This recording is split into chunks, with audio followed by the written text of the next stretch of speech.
Hey everybody, I hope you enjoyed the last video I did on the cathedral architecture. I just want to add something to that real quick, and this is going to be a real quick video. If you remember the St. John the Divine in New York, this cathedral that you're looking at right here, the symbolism of the high altar is actually a symbol of crucifixion, which is really interesting because if you remember, crucifixion, even the sign of the cross itself is an ancient symbol of the Taw, and Taw is actually a symbol that stands for truth. Okay, so when you have reached a point of Dath, which is what they are showing in these cathedrals, at this area right here, if you remember, I've shown you the human body as it is inside here, and this is that same cathedral.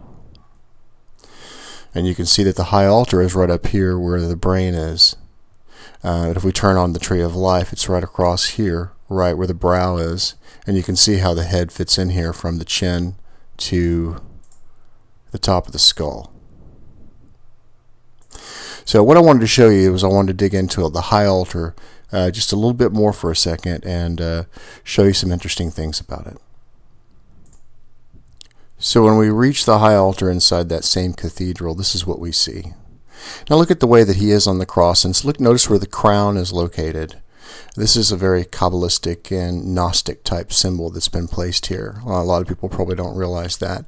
But as I looked at it, I was like, this really reminds me of something else that I've seen.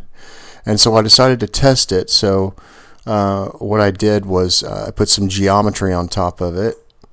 And you have this square here, and if you notice, this square covers both sides of the cross here and goes right across the top of his head. And if you notice that this square being if we take a look at it right here, you can see that it's the same width and the same height.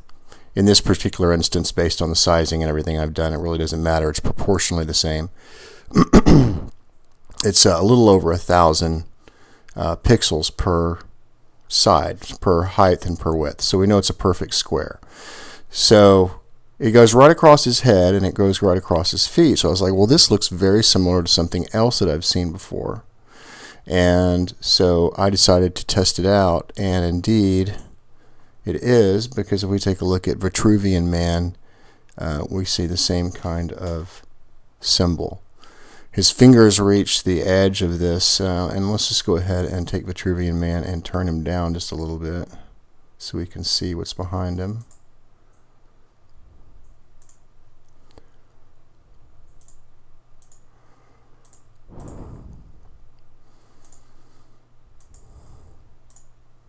There we go.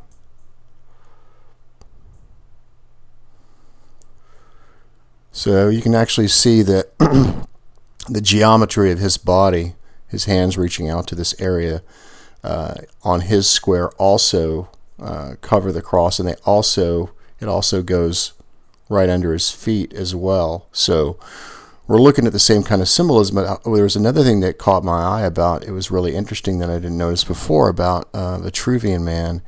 And if you've ever looked at the hair on the Vitruvian man, it's actually in the shape of a round circle, his whole head and his hair together.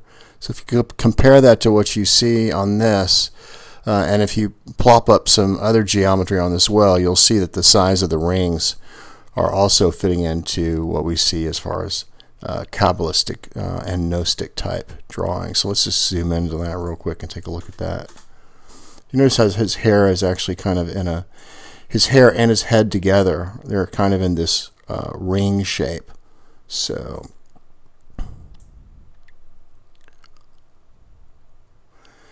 this is the same kind of thing that we see in the background.